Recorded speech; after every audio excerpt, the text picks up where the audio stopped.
Sih madrasah sehat itu apa? Madrasah sehat pada prinsipnya terfokus pada usaha bagaimana membuat madrasah tersebut memiliki kondisi lingkungan belajar yang baik secara jasmani maupun rohani. Hal ini ditandai dengan bagaimana sekolah yang bersih, indah, tertib, dan menjunjung tinggi nilai-nilai kekurangan dalam kerangka mencapai kesejahteraan lahir dan batin setiap warga madrasah. Untuk dapat mewujudkan madrasah sehat, terdapat beberapa hal yang perlu diperhatikan. Yang pertama, ketersediaan sarana dan prasarana madrasah seperti kamar mandi yang sehat, sarana pembuangan sampah, sarana mencuci tangan, serta sarana dan prasarana kesehatan madrasah lainnya. Yang kedua, yaitu dengan adanya organisasi peserta didik, diharapkan dapat belajar banyak tentang persoalan kesehatan dan diharapkan mereka dapat berkontribusi optimal dalam mewujudkan madrasah sehat. Nah, yang terakhir yaitu kegiatan sosialisasi dapat dilakukan dengan melakukan kerjasama melalui unit pelayan kesehatan maupun dinas terkait seperti puskesmas, dinas kesehatan, dan lain sebagainya. Madrasah sehat adalah madrasah yang berhasil membantu peserta didik untuk berprestasi secara maksimal dengan mengedepankan aspek kesehatan. Tujuan mengembangkan madrasah sehat. Tujuan mengembangkan madrasah sehat terbagi ke dalam beberapa bagian, diantaranya yang pertama yaitu healthy education and treatment atau pendidikan dan kesehatan. Nah, pendidikan dan kesehatan ini membekali siswa dengan pengetahuan, pemahaman, kemampuan, dan perilaku yang baik untuk membuat keputusan yang benar terhadap kesehatan mereka. Yang kedua yaitu healthy eating, makanan sehat. Nah, dengan adanya program healthy eating atau makanan sehat, diharapkan siswa mampu memiliki pemahaman tentang pentingnya makanan sehat dan minuman sehat serta memiliki kemampuan dan kepercayaan diri untuk memilih makanan yang sehat. Yaitu physical activity atau aktivitas fisik. Nah, aktivitas fisik ini siswa mengerti bahwa dengan beraktivitas fisik dan berolahraga, madrasah memberikan kesempatan kepada siswa dan guru untuk selalu aktif dan produktif. Nah, yang keempat yaitu emotional health and well-being, kesehatan dan kesejahteraan emosional. Nah, membantu pengembangan kesehatan emosional siswa yang bisa membantu untuk mengungkapkan perasaan mereka dan membangun rasa percaya diri sehingga meningkatkan ketahanan mental dan kapasitas pembelajaran mereka. Nah, yang terakhir yaitu safe and healthy environment atau lingkungan yang aman dan sehat. Nah, dengan menciptakan lingkungan yang aman dan sehat ini, maka akan tercipta suasana belajar di madrasah yang nyaman dan kondusif. Selanjutnya yaitu fungsi. Fungsi mengembangkan madrasah sehat ada tiga juga. Yang pertama, meningkatkan citra sekolah sebagai instansi pendidikan sehingga memberikan daya tarik agar yang lain mau untuk belajar di madrasah tersebut. Yang kedua, memberikan kualitas udara yang lebih baik agar peserta didik bisa lebih berkonsentrasi karena adanya udara yang sehat. Dan yang ketiga, kesehatan lingkungan terjaga dengan baik. Selanjutnya yaitu manfaat mengembangkan madrasah sehat. Yang pertama yakni menjaga kualitas belajar siswa. Yang kedua membuat siswa nyaman di sekolah. Nah, yang ketiga membuat sehat siswanya. Kemudian yang keempat meminimalisir kemungkinan terjangkit suatu penyakit. Yang kelima yaitu kebugaran tubuh yang akan tetap terjaga. Yang keenam yaitu tampil lebih menarik. Yang ketujuh yakni selalu semangat dan optimis dalam menjalani hidup. Kemudian yang kedelapan yaitu beban pikiran akan menjadi lebih ringan. Selanjutnya yaitu landasan hukum mengembangkan madrasah sehat. Dalam Undang-Undang Nomor 23 Tahun 1992 Pasal 45 tentang Kesehatan Sekolah tegaskan bahwa kesehatan sekolah diselenggarakan untuk meningkatkan kemampuan hidup sehat peserta didik dalam lingkungan hidup sehat sehingga peserta didik dapat belajar, tumbuh dan berkembang secara harmonis dan optimal sehingga diharapkan dapat menjadikan sumber daya manusia yang berkualitas.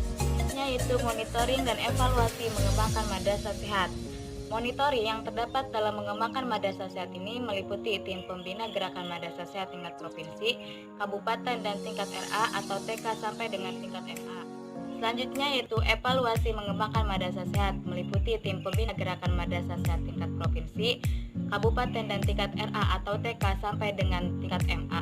Dari tingkat RA atau TK sampai dengan MA terdapat beberapa bagian, diantaranya Penkes, guru siswa, lingkungan, dan sarana prasarana.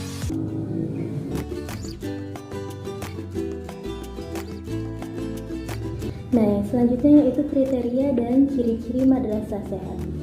Kriteria madrasah yang sehat yakni yang pertama, adanya program pendidikan dan pelayanan kesehatan. Kemudian yang kedua yaitu makanan sehat. Dan yang ketiga, adanya pendidikan olahraga. Kemudian yang keempat yaitu pendidikan mental. Dan yang kelima yakni adanya program lingkungan sekolah sehat dan aman.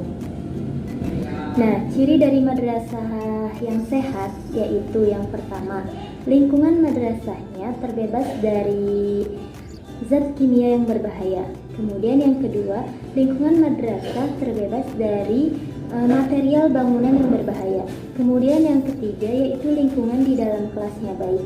Yang keempat yaitu madrasah bebas dari makanan dan minuman yang dijual atau dijajakan di kantin yang dianggap sehat, padahal mengandung berbagai bahan dan zat kimia yang dapat merusak kesehatan siswa. Selanjutnya yaitu dari ruang lingkup. Ruang lingkup mengembangkan madrasah sehat. Yang pertama, meningkatkan pengetahuan sikap dan keterampilan untuk senantiasa berperilaku hidup sehat. Yang kedua, menanamkan perilaku ataupun kebiasaan hidup sehat dan bahaya nakal terhadap pengaruh buruk dari luar. Dan yang ketiga, memberikan pelatihan dan penanaman pola hidup sehat agar dapat diimplementasikan dalam kehidupan sehari-hari.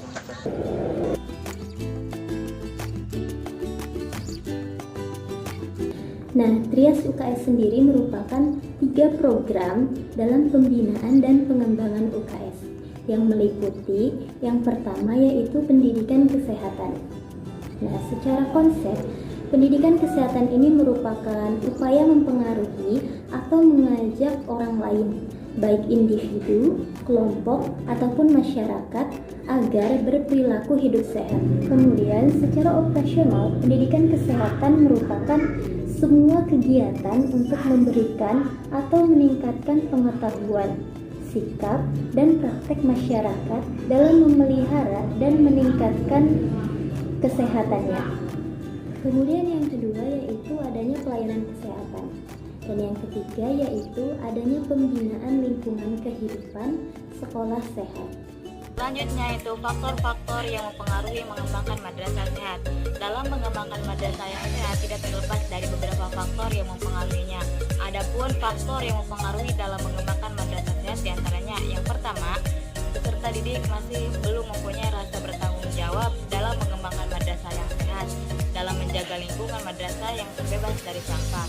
Yang kedua, peserta didik masih belum mampu menerapkan perilaku membuang sampah pada tempatnya. Terakhir yaitu masalah dan solusinya dalam mengembangkan madrasah sehat. Masalah yang pertama yaitu kurangnya fasilitas kebersihan di madrasah. Nah, solusinya kurangnya fasilitas kebersihan di madrasah dengan memperbanyak alat-alat kebersihan untuk menghindari ruangan-ruangan yang kotor. Dengan adanya alat-alat kebersihan, membiasakan siswa untuk membersihkan secara bergantian dengan menggunakan jadwal. Alat-alat kebersihan di madrasah maka harus ditegaskan untuk menjaga kebersihan di madrasah. Fasilitas kebersihan yang terdapat di madrasah mampu mengembangkan madrasah sehat dan bersih dengan cara menjaga kebersihan dengan baik. Nah, masalah yang kedua yaitu kamar mandi yang kotor. Solusinya adalah untuk kamar mandi yang kotor yang terdapat di madrasah yaitu dengan cara membersihkannya setiap hari, bukan hanya sekedar bersih saja, akan tetapi harus tercium wangi dan jangan sampai tercium bau yang tidak sedap. Membersihkan sudut-sudut kamar mandi dari sarangan laba-laba dan lain sebagainya. Membersihkan bak kamar mandi dengan bersih, membersihkan kotoran dan kloset yang terdapat di dalam kamar mandi. Nah, dengan demikian, maka akan menjadikan madrasah yang sehat dan bersih. Untuk mengembangkan madrasah sehat dalam membersihkan kamar mandi yang kotor harus dengan sebaik-baiknya, karena kamar mandi yang bersih dan sehat salah satunya adalah kenyamanan bagi warga madrasah. Saja yaitu Masalah dan solusinya dalam mengembangkan madrasah sehat. Masalah yang seringkali terjadi yaitu kesadaran orang tua atau masyarakat tentang peraturan tata tertib di sekolah masih kurang. Kesadaran siswa tentang makanan sehat masih kurang, dan adanya keterbatasan waktu dari petugas puskesmas untuk membimbing siswa sehingga menghambat dalam mengembangkan sekolah ataupun madrasah yang sehat. Nah, solusinya adalah dengan menjalankan trias UKS, seperti memberikan pembinaan dan pengembangan gerakan madrasah sehat baik terhadap orang tua, masyarakat, peserta didik maupun pendidik, dan juga meningkatkan pelayanan kesehatan sehingga tingkat kesadaran orang tua ataupun masyarakat, peserta didik dan pendidik pun bisa jauh lebih baik dari sebelumnya.